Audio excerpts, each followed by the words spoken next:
बड़े बड़े कॉर्पोरेट घरानों का 14,56,226 करोड़ रुपया कर्जा माफ कर दिया। लेकिन जब देश के मेहनतकश किसान मजदूरों का कर्जा माफ करने की बात आती है तो सरकार कहती है कि हमारे पास पैसा नहीं है। लेकिन जब कंपनियों का कर्जा माफ करने की बात आती है तो सरकार के पास बजट की कोई कमी नहीं है। मेरे भाइयों, 13 फरवरी की लड़ाई आर पार की लड़ाई होगी। जान हथेली पे लेके चलेंगे। अगर सरकार ने हमारी सारी मांगे मान ली तो बात ठीक है, नहीं तो आगामी चुनाव में, आगामी लोकसभा और विधानसभा चुनाव में इस मोदी सरकार की तिरामी करा के दम लेंगे। उसके पहले अपने घरों में नहीं बैठेंगे। जो लोग समाज की चिंता नहीं करते वो अपने घरों में होंगे। तो आपको फैसला करना पड़ेगा कि अगली पीढ़ी के लिए लड़ाई लड़नी है या नहीं लड़नी है। अगर आप मानते हो कि अगली पीढ़ी के लिए लड़ाई लड़नी है, अपने बेटे बेटी, अपने पोते पोतियों को बचाना जरूरी है, तो एक बार हाथ खड़े करके बता दो कि 13 फरवरी को दिल्ली कूच करोगे कि नहीं करोगे। देखते होंगे जर्मनी में आंदोलन चल रहा है, फ्रांस में आंदोलन चल रहा है, बेल्जियम में आंदोलन चल रहा है, रोमानिया में आंदोलन चल रहा है। और अब 13 फरवरी से पूरे भारत के किसानों के ट्रैक्टर भी सड़कों पे होंगे और उनका मुंह दिल्ली की तरफ होगा। मेरे किसान भाइयों, 13 फरवरी को कौम के लिए लड़ने वाले लोग सड़कों पे होंगे और जो लोग कौम की चिंता नहीं करते, जो लोग समाज की चिंता नहीं करते, वो अपने घरों में होंगे। तो आपको फैसला करना पड़ेगा कि अगली पीढ़ी के लिए लड़ाई लड़नी है या नहीं लड़नी है। अगर आप मानते हो कि अगली पीढ़ी के लिए लड़ाई लड़नी है, अपने बेटे बेटी, अपने पोते पोतियों को बचाना जरूरी है, तो एक बार हाथ खड़े करके बता दो कि 13 फरवरी को दिल्ली कूच करोगे कि नहीं करोगे। साथियों, हमें नहीं मालूम कि आंदोलन कितना सफल होगा, कितना सफल नहीं होगा, लेकिन आपसे ज्यादा करते हैं कि यह तो 13 फरवरी वाला मोर्चा जीत के अपने घरों में आएंगे, नहीं तो हमारी लाशें ताबूत के अंदर घरों में आएंगी, उससे पहले अपने घरों वापस नहीं आएंगे। किसान भाइयों, 4-5 बड़ी बड़ी मांगों पर आंदोलन चल रहा है। पहली मांग, देश के किसानों के लिए एमएसपी का गारंटी कानून बनाया जाए।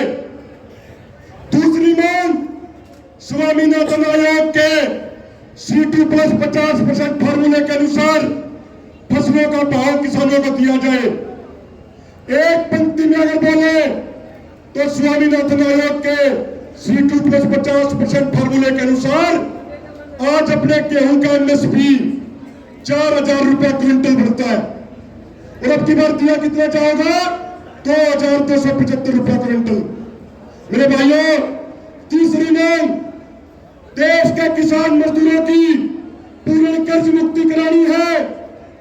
इसी सरकार ने संसद के अंदर यह बात मानी कि 2014 से लेके 2022 तक 8 सालों में इसी सरकार ने बड़ी बड़ी कंपनियों का, बड़े बड़े कॉर्पोरेट घरानों का 14,56,226 करोड़ रुपया कर्जा माफ कर दिया। लेकिन जब देश के मेहनतकश किसान मजदूरों का कर्जा माफ करने की बात आती है तो सरकार कहती है कि हमारे पास पैसा नहीं है। लेकिन जब कंपनियों का कर्जा माफ करने की बात आती है तो सरकार के पास बजट की कोई कमी नहीं है। मेरे भाइयों, 13 फरवरी की लड़ाई आर पार की लड़ाई होगी। जान हथेली पे लेके चलेंगे।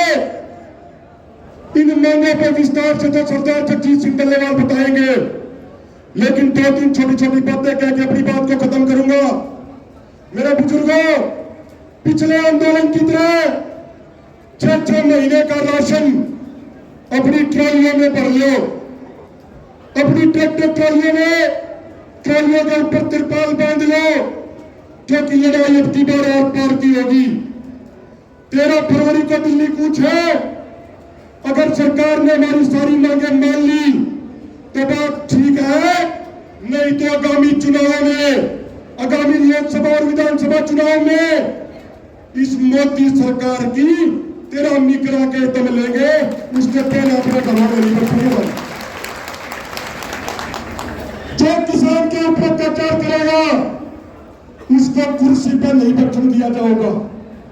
और सीआईडी वाले भाई, एलपी वाले भाई, सरकार ने बता दिया कि 1 लाख पेटवाड़ गांव, 1 लाख नारनन, 1 लाख मोट, 1 लाख चांदत, 1 लाख सिसाए, इतने नाम है। अगर लूंगा तो आधे घंटा लग जाएगा। बता दिया सरकार ने 13 फरवरी में एक कान पे सैकड़ों ट्रैक्टर लगेंगे, एक भी ट्रैक्टर काट नहीं होगा। सोता है आप कलेक्टर को बता दो, काटोगे कि नहीं काटोगे? मेरे बुजुर्गों, हो सकता है कि यह सरकार 13 फरवरी से पहले हमें जेल में डाल दे। हो सकता है यह सरकार हमारी हत्या करा दे। लेकिन आपसे एक बात कहना चाहते हैं कि चाहे हम जेल में रहे, चाहे हम फांसी टूट जाए, चाहे हम जिए या ना जिए, हमारा हर किसान हमारे लिए हमारा किसान नेता है। आप हर कोई हमारे लिए किसान नेता हो। अगर हमें गिरफ्तार कर लिया जाए, बेशक हमें फांसी की तोड़ दिया जाए, लेकिन हमें छुड़ाने की कोशिश मत करिए। आपका ध्यान होना चाहिए दिल्ली की बॉर्डर के ऊपर, आपका ध्यान होना चाहिए दिल्ली के सेंट्रल के ऊपर।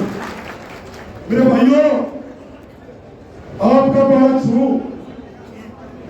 आपका बात सुनो, आपका छोटा भाई हूं। अगर आपने कत्ते में लाके, अगर आपने कत्ते में लाके ये गलत रास्ते पर चल रहे हैं, अगर आपने लगे कोई गलत काम करने लगे ना, एक बार कान पकड़ कर सूखा कर दियो, कभी नहीं बोलेंगे।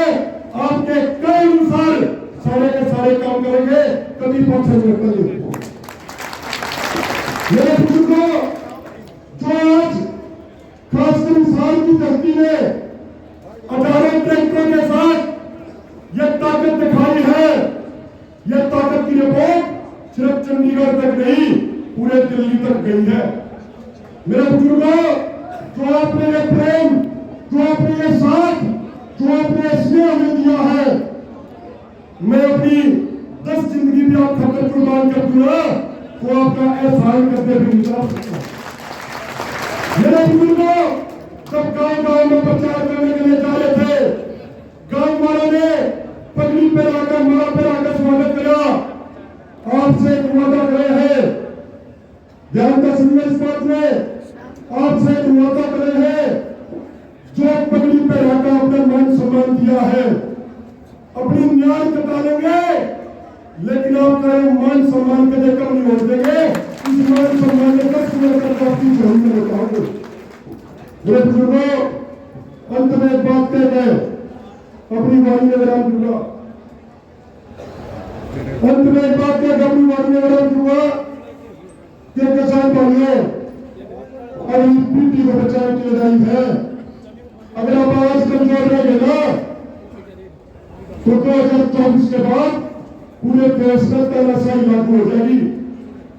अब आवाज करना पड़ेगा, अब यूपी की खातर लड़ना पड़ेगा, और जरूरत पड़ी तो यूपी की खातर मरना भी पड़ेगा, मरने में भी क्या देना पड़ेगा।